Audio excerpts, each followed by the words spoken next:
समझ कर आए हैं। ये चर्चा हो रही है किसको वोट दिया जाए, लालू जी को दिया जाए कि जनसुराज को दिया जाए।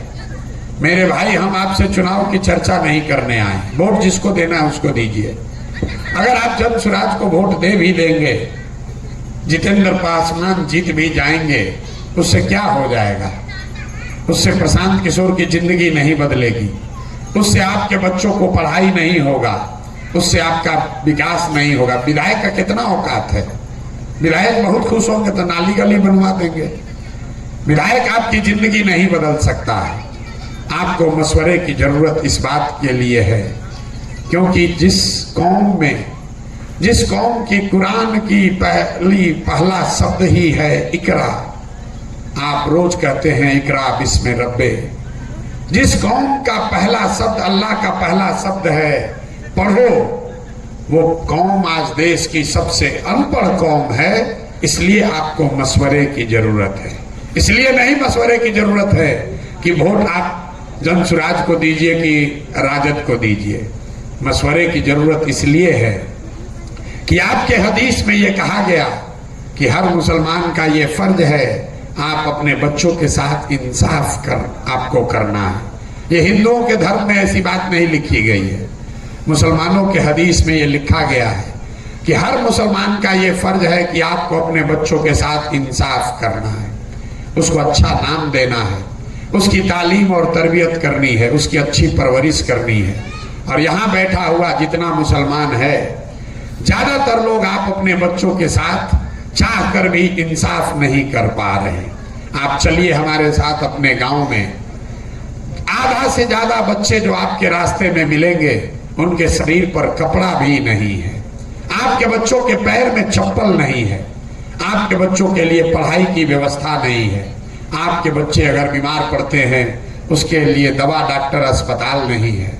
आप चाह कर भी उसके साथ इंसाफ नहीं कर पा रहे हैं। इसलिए आपको मशवरे की जरूरत है। मुसलमान कहता है कि हम क्या करें, हमारे पास तो कोई विकल्प नहीं है। आपको बताया गया कि हक और बातिल में एक लम्हे का फर्क है। आपको हक के साथ खड़ा होना है, लेकिन आप हक की बात नहीं कर रहे हैं, आप तादाद की बात करते हैं। जितने लोग बैठे हैं 5 वर्ष बैठ के यही गणना करते हैं तादाद किधर है, कौन भाजपा को हराएगा। अगर वो तादाद बातिलों की भी तादाद हो, आपको उसको वोट देने में कोई गुरेज नहीं है। मेरे भाई, अगर तादाद की ही बात होती तो इस्लाम की शुरुआत ही नहीं होती। जब इस्लाम की नींव बुनियाद रखी गई, तादाद इस्लाम के खिलाफ था। इसकी बुनियाद रखने वाले 2 लोग थे, उन्होंने तादाद की चिंता नहीं की। लेकिन आप तो तादाद की चिंता कर रहे हैं कि वोट देंगे तो कौन जीतेगा, कौन भाजपा को हराएगा। जिन नेताओं ने आपकी 2 पीढ़ियां बर्बाद कर दी, उसको भी आप वोट देने के लिए तैयार हैं अगर आपको उसके साथ तादाद दिखता है। भाजपा को हराता दिखेगा, आप उसको वोट दे दीजिएगा, तो कैसे आपका भला होगा? नहीं हो सकता है। ये भला आपका हो ही नहीं सकता है। आप वोट किसी जाति, किसी दल को, नेता को क्यों देते हैं? कोई भी समाज, कोई व्यक्ति वोट देने की 3 ही वजह है। आप वोट देते हैं अपने और अपने बच्चों के विकास के लिए, आप वोट देते हैं राजनीतिक भागीदारी के लिए, आप वोट देते हैं अपने राजनीतिक विरोधी को हराने के लिए। इन तीनों मसलों पर अपने 35 साल के निर्णय को आप जरा कसौटी पर कस कर देखिए। पहला, विकास तो आपको मिला नहीं, ये सबको मालूम है। हम क्या आपके दुर्दशा की बात करेंगे? हम अगर कहें कि आपके बच्चों को पढ़ाई नहीं है तो ये हंसी वाली बात है। अरे भाई, आप तो उस स्थिति में जी रहे हैं।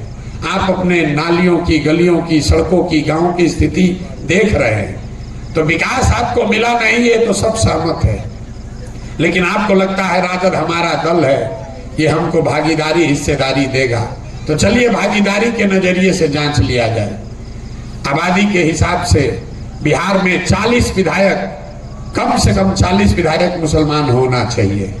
पूरी सारे पार्टियों को मिला दीजिएगा तो आज 19 विधायक मुसलमान हैं। और कई लोग खड़ा होकर इस पर बड़ी तकरीर करते हैं कि हम लोग को विधायक नहीं बना, 19 विधायक ही बना, हमको टिकट नहीं मिला। मैं आपको बता रहा हूं ये बिल्कुल चिंता का कारण नहीं है। चिंता का कारण ये है कि आबादी के हिसाब से बिहार में 1650 मुखिया मुसलमान होना चाहिए। पूरे बिहार में 1200 से कम मुसलमान मुखिया है। आबादी के हिसाब से 27,500 वार्ड सदस्य मुसलमान होना चाहिए। 11,000 से कम मुसलमान ही वार्ड सदस्य है। अब जितने आप लोग समझदार दानिश्वर बैठे हैं, आप बताइए, विधायक आपका इसलिए कम है कि आपको राजद ने, कांग्रेस ने टिकट नहीं दिया, लेकिन आपको मुखिया बनने से किसने रोका? आपके बच्चों को वार्ड सदस्य लड़ने से किसने रोका? मेरे भाई, वो आपको आपकी राजनीतिक बंधुआ मजदूरी ने रोका है। ये 35 साल से लालू जी ने विकास नहीं किया, ये कोई बहुत बड़ा गुनाह नहीं है। विकास नहीं हुआ है, नई सरकार आएगी, विकास हो जाएगा। आपको उन्होंने भागीदारी नहीं दी, ये भी कोई बहुत बड़ा गुनाह नहीं है। कोई नई व्यवस्था आएगी, आपको भागीदारी मिल जाएगी। लालू जी ने सबसे बड़ा गुनाह ये किया कि आपको मानसिक तौर पर, राजनीतिक तौर पर आपको बंधुआ मजदूर बना दिया। आपके और आपके बच्चों के बीच में वो विश्वास ही खत्म हो गया कि आप भी राजनीति कर सकते हैं, आप भी चुनाव लड़ सकते हैं, आप भी व्यवस्था में जगह बना सकते हैं। धीरे धीरे पूरे मुसलमानों की जो नेताओं की फौज है वो धीरे धीरे खत्म हो गई। ये दीमक की तरह आपकी निचले स्तर पर जितनी लीडरशिप है वो खत्म हो गई। अब आप विधायक मंत्री बनाइएगा कहां से? वही अब्दुल बारी सिद्दीकी का नाम ले रहे हैं, वही फातिमी का नाम ले रहे हैं, कोई नया नेता पैदा नहीं हो रहा है। एजाज साहब बता रहे, खुद बुजुर्ग हैं, आप बताइए पिछले 15 साल में कोई मुसलमानों का नया नेता खड़ा हुआ हो? सिर्फ बिहार में नहीं, देश भर में। क्योंकि इस समाज से लड़के राजनीति में आ ही नहीं रहे हैं। कोई आना चाहता भी है तो घर वाला कहता है मुल्क के हालात बड़े खराब हैं, तुम दुबई जाओ, तुम नौकरी करो, अपना बिजनेस व्यापार करो, राजनीति में मत आओ। ये बहुत बड़ी समस्या है। और मान लीजिए कि आपको विकास नहीं मिला, भागीदारी भी नहीं मिली, फिर भी मुसलमान कहता है चलिए भैया सब छोड़िए, कम से कम भाजपा को हम लोग हरा दें, इसी में हमारी खुशी है। तो उसको भी जांच लीजिए। 1989 से आप राजद को लगातार वोट दे रहे हैं, तब कोई ओवैसी नहीं आए, कोई जनसुराज नहीं आया। 1989 में बिहार में भाजपा का 0 सांसद था, देश में 2 सांसद।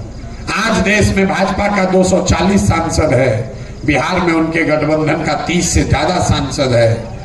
तो आपको ना विकास मिला, ना भागीदारी मिली, ना आपको आप भाजपा को हरा पाए, लेकिन आप वही लकीर का फकीर बनकर चले जा रहे हैं। मुसलमान कहता है कि हम लोग बड़ा इमोशनल कौम है, एक बार जिसका हाथ पकड़ लिए वो पकड़ लिए।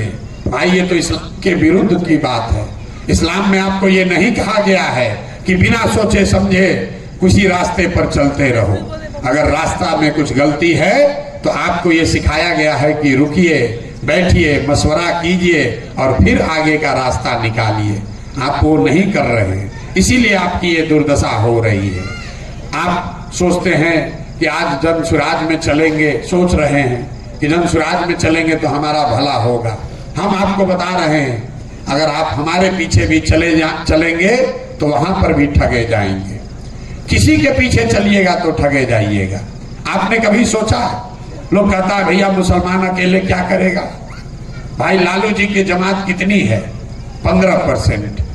नीतीश जी के जाति के कितने लोग बिहार में रहते हैं? 2%। प्रशांत किशोर के जाति के कितने लोग रहते हैं? 3%। 3%, 2%, 15% वाले समाज के लड़के खड़े होकर अपनी जगह बनाने को तैयार हैं, संघर्ष करने को तैयार हैं। 18% आबादी वाले मुसलमानों में कोई आज तक खड़ा ही नहीं हुआ। ऐसा क्यों है? ऐसा इसलिए है कि मुसलमानों ने तय कर लिया है कि हमको जद्दोजहद नहीं करना है। आपके इस्लाम में बताया गया जीवन में कुछ भी हासिल नहीं हो सकता है, जब तक जद्दोजहद नहीं करोगे जीवन में कुछ हासिल नहीं होगा। लेकिन आज का मुसलमान जद्दोजहद नहीं करना चाहता है, वो तादाद का आकलन करता है।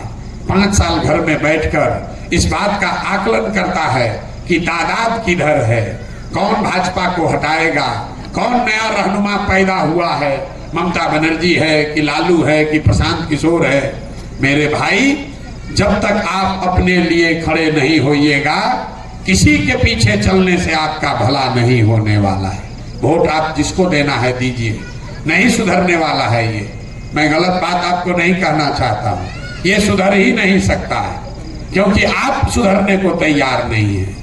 जब आप इस्लाम की बात नहीं मान रहे हैं, इस्लाम में बताई गई बुनियादी बातों को नहीं मान रहे हैं, तो आप किसी प्रशांत किशोर की क्या बात मानिएगा। आपको ये कहा गया, अभी आप लोग गए थे नमाज पढ़ने, हकुल्लाह की बात कही गई है, आपको इबादत करनी है, आपको नमाज पढ़ना है, आपको रोजे रखने हैं, ये हकुल्लाह आपको अदा करना है। लेकिन उसी इस्लाम में ये भी कहा गया कि हकुल्लाह के साथ साथ आपको हकुल इबाद की भी चिंता करनी है, अपने बच्चों के, अपने समाज की भी चिंता करनी है। और अगर आप हकुल इबाद नहीं कर रहे हैं तो आपकी इबादतों को स्वीकार नहीं किया जाएगा। तो आपको तो अपने बच्चों की चिंता ही नहीं है, आपको लालू जी के बच्चे की चिंता है, प्रशांत किशोर की चिंता है, मोदी जी कैसे हारेंगे जीतेंगे इसकी चिंता है, लेकिन अपने बच्चों की कैसे पढ़ाई होगी इसकी चिंता नहीं है।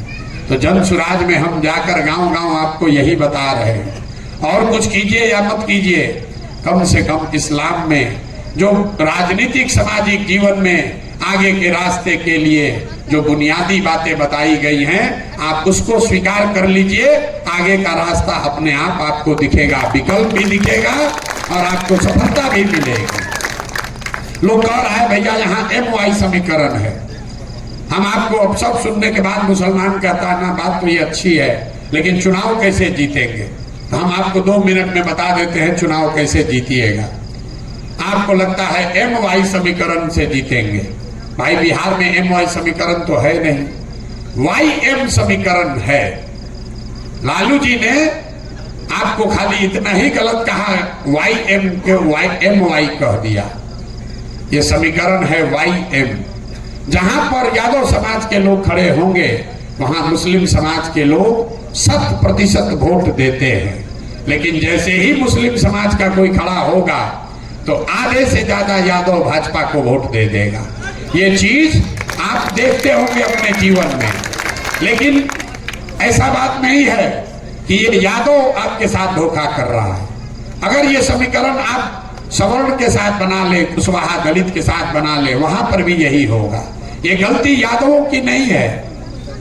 आपको समझना होगा कि MY समीकरण काम क्यों नहीं करता है। मैं अभी आपको एक आंकड़ा दूंगा, उसी से आपको समझ में आएगा कि MY समीकरण क्यों नहीं काम करता है, और उसी आंकड़े में आगे का रास्ता भी दिखेगा। पूरे देश में जब भी आपको लगे कि भैया कोई हिंदू नहीं बचा, सब भाजपाई हो गया, तो इसको याद रखिए कि देश में 80% हिंदू रहता है। इस देश में हिंदुओं की आबादी है 80% और भाजपा को वोट मिला है 36%। इसको याद रखिए, भाजपा को वोट मिला 36%। मुसलमानों ने भाजपा को तो वोट दिया नहीं। तो अगर 80% की आबादी में भाजपा को 36% वोट मिला है, इसका मतलब है कि आधे से ज्यादा हिंदू आज भी भाजपा को वोट नहीं करता है। कौन हिंदू भाजपा को वोट नहीं करता? आपको वही पहचानने की जरूरत है।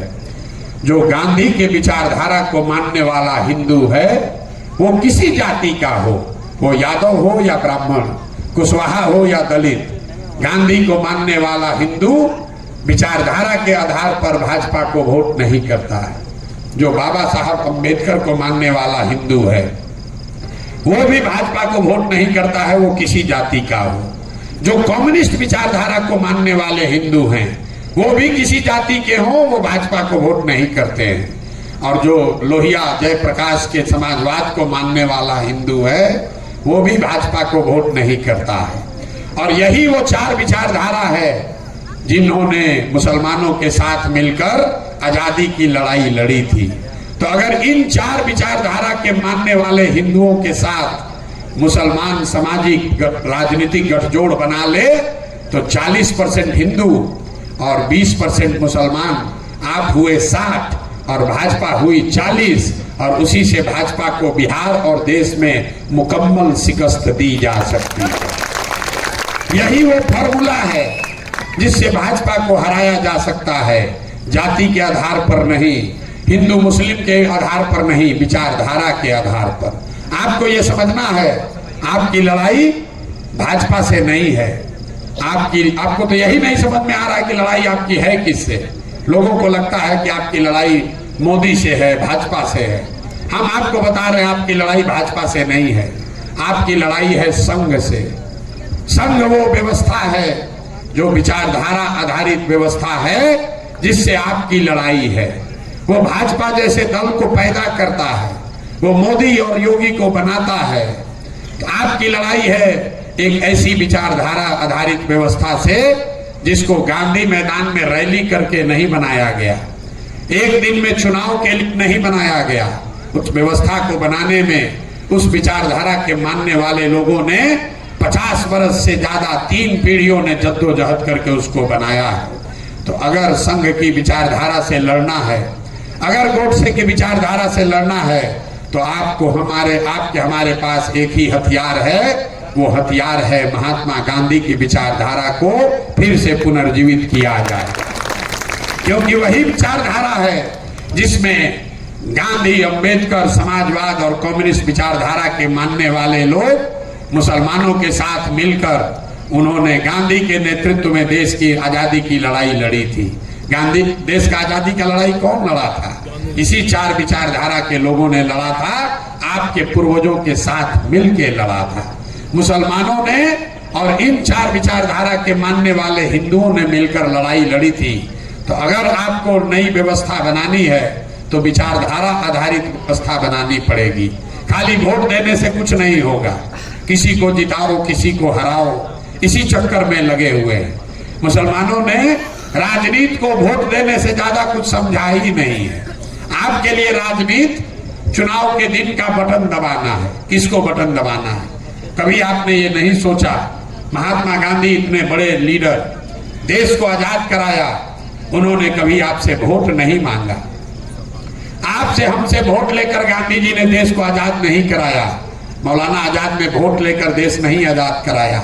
उन लोगों ने समाज को जगाया, विचारधारा आधारित व्यवस्था बनाई, सबको जोड़ा। जब सब हिंदू मुसलमान अगड़े पिछड़े साथ में आए तब अंग्रेजों को हराया गया। तो अगर बिहार में आपको नई व्यवस्था बनानी है जो बिहार में भी चले और बिहार के आगे का भी रास्ता दिखाए, तो आपको विचारधारा आधारित व्यवस्था बनानी पड़ेगी। और वो व्यवस्था सिर्फ वोट देने से नहीं होगा, आपको इसमें जुड़कर जद्दोजहद के लिए तैयार होना पड़ेगा, अपने बच्चों को इसमें जोड़ना पड़ेगा। हमको वोट देने से कुछ नहीं होगा। आप जिस व्यवस्था से लड़ रहे हैं वो संघ हर दिन संघ देश में 1 लाख शाखा लगाता है, 1 लाख शाखा लगाता है, नए नए बच्चों को अपने विचारधारा से जोड़ता है। मुसलमान जो हैं पूरे देश में 20 करोड़, आप यतीम खाने चलाते हैं, आप मदरसे चलाते हैं, लेकिन यहाँ बैठे जितने लोग हैं, आप एक संस्था का नाम बताइए जो मुस्लिम बच्चों को राजनीति सिखाती हो। आप अपने बच्चों को राजनीति नहीं सिखाते हैं, तो भाई आप लड़िएगा कैसे? संघ हर दिन 1 लाख शाखा लगाकर बच्चों को राजनीति सिखा रहा है, और आप सोच रहे हैं कि कोई रहनुमा ऊपर से आ जाएगा, गांधी मैदान में रैली होगी, हम लोग सब जाकर वोट दे देंगे और भाजपा खत्म हो जाएगी। ये नहीं हो सकता है। अगर आपको अपनी जगह बनानी है तो आपको जद्दोजहद के लिए तैयार होना पड़ेगा।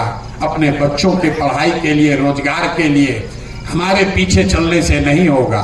मौलाना आजाद पंडित नेहरू के कांग्रेस में नहीं थे, मौलाना आजाद उस कांग्रेस में थे जिसमें पंडित नेहरू भी थे।